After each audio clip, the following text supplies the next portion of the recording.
ಶ್ರೀನಿವಾಸಪುರ ಪಟ್ಟಣ ಸೇರಿ ತಾಲೂಕಿನಾದ್ಯಂತ ಪ್ರಚಾರ ನಡೆಸುತ್ತಿದ್ದಾರೆ.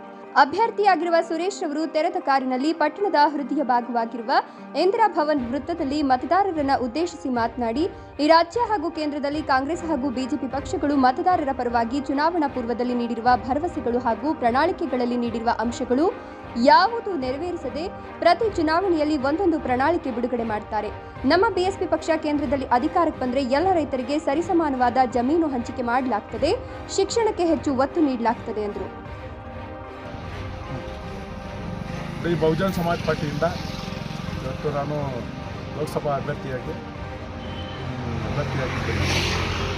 ಬಹುಜನ ಸಮಾಜ ಪಾರ್ಟಿ ನಮ್ಮ ತಾಲೂಕು ಶ್ರೀನಿವಾಸಪುರ ತಾಲೂಕು ಕ್ಷೇತ್ರದಲ್ಲಿ ಪ್ರಚಾರ ಕಳಿಸಲಾಗಿ ಇವತ್ತು ನಾವು ಬಂದಿದ್ದೀವಿ. ಸುಮಾರು ದಿನಗಳಿಂದ ಇಲ್ಲಿ ಕೆಲಸ ಮಾಡಿ ನಾವು ನಮ್ಮ ಕಾರ್ಯಕರ್ತರು ಮತ್ತು ಎಲ್ಲ ಸೇರಿ ಇವತ್ತು ಪ್ರಚಾರದಲ್ಲಿ ತೊಡಗಿದ್ದಾರೆ. ಎಲ್ಲ ಕಡೆ ಚೆನ್ನಾಗಿ ಒಳ್ಳೆಯ ರೆಸ್ಪಾನ್ಸ್ ಬರ್ತಾಯಿದೆ. ಈ ಬಾರಿ ಕಾಂಗ್ರೆಸ್ ಮತ್ತು ದಳ BJP ಕೊಲ್ಯೂಷನನ್ನು ಏನಾದರೂ ಮಾಡಿ ಇವತ್ತು ಇದನ್ನು ಸೋಲಿಸಬೇಕು, ಹೊಸ ಪಕ್ಷಗಳನ್ನು ನಾವು ಗೆಲ್ಲಿಸಬೇಕು ಅಂತೇಳಿ ಜನರ ಅಭಿಪ್ರಾಯ ಇದೆ.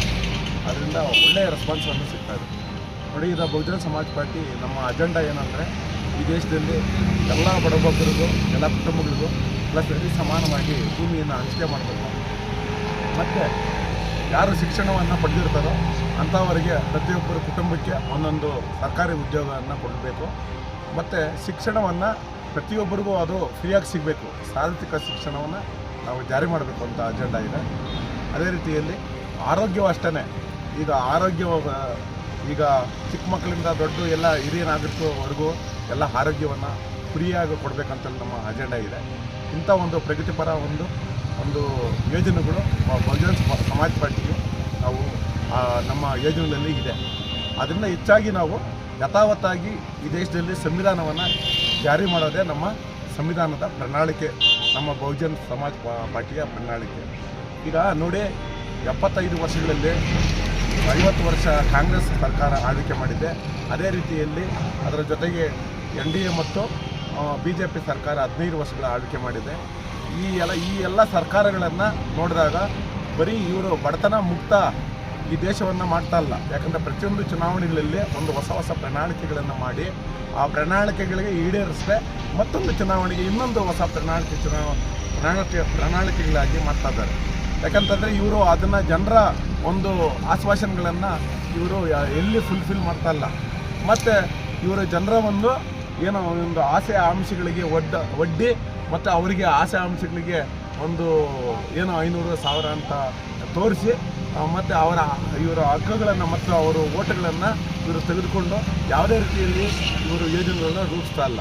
ಮತ್ತು ನೋಡಿ, ಈಗ ಖಾಸಗೀಕರಣದಿಂದ ಇಡೀ ದೇಶವೇ ಇವತ್ತು ಸರ್ಕಾರಿ ಉದ್ಯಮಗಳ ಇವತ್ತು ನಾಶನ ಅಂಚಿನ ಸ್ಥಿತಿಯಲ್ಲಿದೆ. ಇವತ್ತು ಹೇಳ್ಬೇಕಂದ್ರೆ 140 ಕೋಟಿ ಜನಸಂಖ್ಯೆಯಲ್ಲಿ ಸುಮಾರು 30 ಲಕ್ಷ ಹುದ್ದೆಗಳನ್ನು ಸುಮಾರು 10 ವರ್ಷದಲ್ಲಿ ಕಡಿತ ಮಾಡಿದ್ದಾರೆ. ಹಾಗಾದರೆ ಇಲ್ಲಿರ್ತಕ್ಕಂಥ ಸರ್ಕಾರಿ ಹುದ್ದೆಗಳು ಕಡಿತ ಆಗೋದ್ರಿಂದ ನಮ್ಮ ಮಕ್ಕಳು ಮತ್ತು ಬಡವರ ಮಕ್ಕಳು ಈ ದೇಶದ ಎಲ್ಲ ನಿರ್ಗತಿಕರು ಶೋಷಿತರು ಏನಾಗ್ತಾರೆ ಅಂತಂದರೆ ಇಲ್ಲದ ಕೆಲಸಗಳನ್ನು ಮಾಡ್ತಾ ಇದ್ದಾರೆ. ಅವರು ಇವತ್ತು ದೊಡ್ಡ ಹುದ್ದೆಗಳಲ್ಲಿ ಇರಬೇಕಾಯಿತು, ಕ್ಲಾಸ್ 1 ಆಫೀಸರ್ಗಳಾಗಬೇಕಾಯಿತು. ಹಾಗಾದರೆ ಇವರು ರೆಸ್ಟೋರೆಂಟ್ಗಳಲ್ಲಿ ಮತ್ತು ಬಾರ್ಗಳಲ್ಲಿ ಮತ್ತು ಇಲ್ಲಿ ಸೇಲ್ಸ್ಮ್ಯಾನು, ಫ್ಲಿಪ್ಕಾರ್ಟ್, ಅಮೆಜಾನ್ ಕೆಲಸಗಳಲ್ಲಿ ಸೇಲ್ಸ್ ಬಾಯ್ಗಳಾಗಿದ್ದಾರೆ. ಇದು ಗೌರವತೆ ಇಲ್ಲದ ಕೆಲಸಗಳು. ಇವು ವಿದೇಶದಲ್ಲಿ ಎಲ್ಲಿ ಈ ಬೇಡಿಕೆಗಳು ಹೆಚ್ಚಾಗಿರುತ್ತೋ ಅಲ್ಲಿವರೆಗೂ ಈ ಕಂಪನಿಗಳಿರುತ್ತೆ. ಎಲ್ಲಿ ವಿದೇಶದಲ್ಲಿ ಬೇಡಿಕೆಗಳು ಇರೋದಿಲ್ಲ ಆ ಕಂಪನಿಗಳನ್ನು ಮುಚ್ಚೋಗ್ತವೆ. ಆದರೆ ಈ ಸರ್ಕಾರಗಳಿಗೆ ಅದ್ರ ಬಗ್ಗೆ ಯೋಚನೆಯೇ ಇಲ್ಲ. ಯಾಕೆಂತಂದರೆ ಅವರ ಕುಟುಂಬ ನಿರ್ವಹಣೆ ಮಾಡಬೇಕಾದ್ರೆ ಒಂದು ಸರ್ಕಾರ ಉದ್ಯೋಗ ಸಿಕ್ಕಿದರೆ ಮಾತ್ರ ಅವರು ಉದ್ಯೋಗ ಸಿಗೋಕ್ಕೆ ಒಂದು ಗೌರವವಾಗಿ ಬದುಕಲಿಕ್ಕೆ ಆಗುತ್ತೆ. ಹಾಗಾದರೆ ಈ ಸರ್ಕಾರ ಯಾಕೆ ಅಂತಂದರೆ ಇವರು ಸುಮಾರು 75 ವರ್ಷಗಳು ಇದನ್ನೇ ಮಾಡ್ಕೊಂಬಂದಿರೋದು. ಎಲ್ಲಿ ಇವರಿಗೆ ಸರ್ಕಾರ ಉದ್ಯೋಗ, ಕ್ಲಾಸ್ 1 ಶರ್ಟು ಪ್ಯಾಂಟು, ಸ್ಕೂಟ್ರು ಮತ್ತು ಇವರು ಕಾರು ಹಾಕ್ಕೊಂಡು ಓಡಾಡಿ ಹೋದರೆ ನಮ್ಮ ಜೆಂಡಾಗಳು ಇಟ್ಕೊಂಡು ನಮ್ಮ ಪಕ್ಷಗಳು ಹಿಂದ್ಗಡೆ ಬರೋದಿಲ್ಲ ಅಂತ ಇವ್ರ ಮನಸ್ಸುಗಳಲ್ಲಿ ಒಂದು ಅಸಡ್ಡೆ ಮನೋಭಾವನೆ ಇದೆ. ಇದೆಲ್ಲ ಹೋಗ್ಬೇಕಂದ್ರೆ ಬಹುಜನ ಸಮಾಜ ಪಾರ್ಟಿ ಇದಕ್ಕೆ ಉತ್ತರ ಅಂತ ನಾನು ಹೇಳ್ತೇನೆ. ಯಾಕೆಂತಂದರೆ ಅವರು ಇವತ್ತು ಈ ದೇಶದಲ್ಲಿ ಸಂವಿಧಾನ ಮತ್ತು ಪ್ರಜಾಪ್ರಭುತ್ವ ಎತ್ತಿ ಹಿಡಿಯುವಂಥ ಕೆಲಸ ಮಾಡಿದ್ದಾರೆ.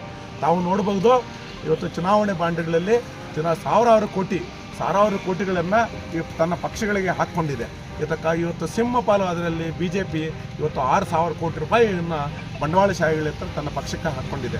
ಅದೇ ರೀತಿಯಲ್ಲಿ 2ನೇ ಸ್ಥಾನದಲ್ಲಿ ಇವತ್ತು ಕಾಂಗ್ರೆಸ್ ಸರ್ಕಾರ, ಕಾಂಗ್ರೆಸ್ ಪಕ್ಷವನ್ನು ಸುಮಾರು 1,500 ಕೋಟಿಯನ್ನು ಇದು ಚುನಾವಣೆ ಬಾಂಡ್ಗಳಿಗಾಗಿ ಇವರು ಹಣವನ್ನು ಹಾಕ್ಕೊಂಡಿದ್ದಾರೆ. ಈಗ ಇವರು ಇಬ್ಬರು ಸೇರಿ ಈಗ ನಾನು ದೊಡ್ಡ ಕಳ್ಳ, ನಾನು ಚಿಕ್ಕ ಕಳ್ಳ ಅಂತೇಳಿ ಹೇಳ್ತಾ ಇದ್ದಾರೆ. ಆದರೆ ಜನರ ಮನಸ್ಸುಗಳು ಬೇರೆ ರೀತಿಯಲ್ಲಿ ನೋಡಪ್ಪ, ಇವರು ಕಾಂಗ್ರೆಸ್ ಪರವಾಗಿಲ್ಲ, ಇವರು 1,500 ಕೋಟಿ ತಗೊಂಡವ್ರೆ, ಇಲ್ಲ BJP ಜಾಸ್ತಿ ತಗೊಂಡವ್ರೆ. ಹಾಗಾದರೆ ಇವನು 10 ರೂಪಾಯಿ ಕದ್ದಿದ್ದಾರೆ, ಅವರು 100 ರೂಪಾಯಿ ಕದ್ದಿದ್ದಾರೆ. ಆದರೆ ಕಳ್ಳನೇ. ಆದರೆ ಜನರ ಮನಸ್ಸಿಗೆ ಇದೆಲ್ಲ ಭಾವನೆಗಳು ಬೇರೆ ರೀತಿಯಲ್ಲಿ ಗಮನ ಸೆಳೆದು ಇವತ್ತು ಓಟುಗಳನ್ನು ತೆಗೆದುಕೊಂಡಿದ್ದಾರೆ. ಆದ್ದರಿಂದ ಇವತ್ತು ನಮ್ಮ ನಿಮ್ಮ ಓಟುಗಳನ್ನು, ಬಡವರ ಓಟುಗಳನ್ನು ತೆಗೆದುಕೊಂಡು ಇವತ್ತು ಹಣ ಎಂಡ ಸಾರಾಯಿ ಕೊಟ್ಬಿಟ್ಟು 500,000 ರೂಪಾಯಿ ಕೊಟ್ಬಿಟ್ಟು ಇವತ್ತು ಓಟುಗಳನ್ನು ತಗೊಂಡಿದ್ದಾರೆ. ಆದರೆ ಒಬ್ಬ ಓಟು ಬೆಲೆ 5 ವರ್ಷಕ್ಕೆ 10 ಪೈಸೆ ಬಿತ್ತು. ಆದರೆ ಒಬ್ಬ ಮತದಾರನ 10 ಪೈಸಾನ ಇವನ ಯೋಗ್ಯತೆ. ಆದರೆ ಒಂದು ಓಟು ಈ ದೇಶದಲ್ಲಿ ಒಂದು ಮುಖ್ಯಮಂತ್ರಿ, ಒಂದು ರಾಷ್ಟ್ರಪತಿ ಮತ್ತು ಒಂದು ಪ್ರಧಾನಮಂತ್ರಿ ಸೃಷ್ಟಿ ಮಾಡುತ್ತೆ. ಅಂಥ ಓಟುಗಳನ್ನು ಇವತ್ತು ಪ್ರಜಾಪ್ರಭುತ್ವ ಕೊಲ್ಲುವ ಸ್ಥಿತಿಯಲ್ಲಿ, ಸಂವಿಧಾನವನ್ನು ಅಳಿಸುವ ರೀತಿಯಲ್ಲಿ ಇವತ್ತು ಓಟುಗಳನ್ನು ತೆಗೆದುಕೊಂಡು ಜನರನ್ನು ಗುಲಾಮ ರೀತಿಯಲ್ಲಿ ಮಾಡಿದ್ದಾರೆ. ನೋಡಿ, ಹಿಂದೆ ಬ್ರಿಟಿಷರು ಇದ್ದರು ಈ ದೇಶದಲ್ಲಿ, ನಮ್ಮ ದೇಶ ಸಾವಿರಾರು ವರ್ಷಗಳು ಗುಲಾಮರು ಆಳಿದರು.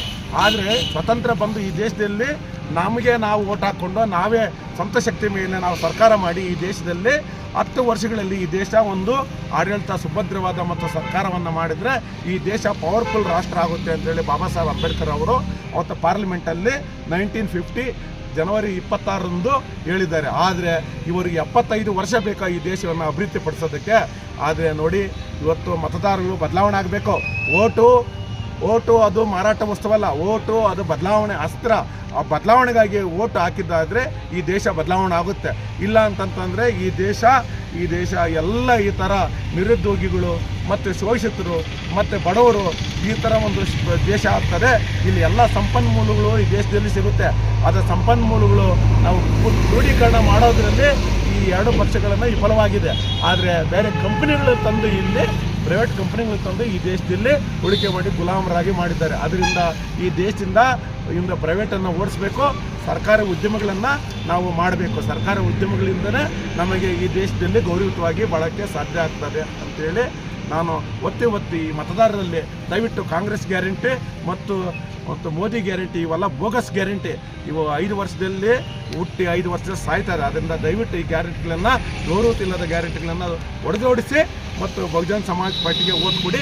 ನಿಮ್ಗೆ ಗೌರವ ಕೊಡ್ತೀರಿ ಮತ್ತು ನಿಮ್ಗೆ ಸಮಾನತೆ ಕೊಡ್ತೀರಿ, ಸ್ವಾತಂತ್ರ್ಯ ಕೊಡ್ತೀರಿ ಮತ್ತು ಸೋದರದಿಂದ ಅಪ್ಪಿಕೊಳ್ಳುವ ಎಲ್ಲ ಸರಿ ಸಮಾನವಾಗಿ ಭೂಮಿಯನ್ನು ಹಂಚಿಕೆ ಮಾಡಿ ಸರಿ ಸಮಾನವಾಗಿ ಸರ್ವರಿಗೂ ಸಮಪಾಲು, ಸರ್ವರಿಗೂ ಸಮಪಾಲು ಅನ್ನೋ ರೀತಿಯಲ್ಲಿ ನಾವು ಬಹುಜನ ಸಮಾಜ ಪಾರ್ಟಿ ಮಾಡ್ತೀನಿ ಅಂತೇಳಿ ಇವತ್ತು ನಾನು ನಮ್ಮ ಮುಂದ್ಗಡೆ ಶ್ರೀನಿವಾಸಪುರದಲ್ಲಿ ನಾನು ಹೇಳ್ತಾ ಇದ್ದೇನೆ. ಜನರು ಬದಲಾವಣೆ ಆಗಬೇಕು, ಬದಲಾವಣೆ ಆಗಿ ಬಹುಜನ ಸಮಾಜ ಪಾರ್ಟಿಗೆ ವೋಟ್ ಮಾಡಬೇಕು ಅಂತೇಳಿ ನಾನು ಈ ಸಂದರ್ಭದಲ್ಲಿ ಹೇಳ್ತೀನಿ. ನಾವು ಶ್ರೀನಿವಾಸಪುರ ತಾಲೂಕಿನವರಾಗಿದ್ದು ಈ ಸಾರಿ ನಾವು BSP ಪಕ್ಷಕ್ಕೆ ಓಟ್ ಹಾಕಲು ನಾವು ಇಷ್ಟಪಟ್ಟಿದ್ದೇವೆ. ಕಾರಣವೇನೆಂದರೆ ಈ ಕಾಂಗ್ರೆಸ್ಸು ಮತ್ತು BJP ಮತ್ತು ದಳ ಇವು 3 ಪಕ್ಷಗಳು ಈ ರಾಜ್ಯದಲ್ಲಿ ಸರಿಯಿಲ್ಲ. ದಯವಿಟ್ಟು ಈ ಶ್ರೀನಿವಾಸಪುರ ತಾಲೂಕಿನಲ್ಲಿರುವ ಮತ ಬಾಂಧವರಲ್ಲಿ ತಮ್ಮಲ್ಲಿ ಬೇಡಿಕೊಳ್ಳೋದೇನೆಂದರೆ ಈ ಸಾರಿ ನೀವು ಬದಲಾವಣೆ ಮಾಡಲೇಬೇಕಾಗಿದೆ. ದಯವಿಟ್ಟು ಈ ಆನೆಯ ಗುರುತು ಓಟ್ ಕೊಡಬೇಕೆಂದು ತಮ್ಮಲ್ಲಿ ಪ್ರಾರ್ಥಿಸುತ್ತೇನೆ.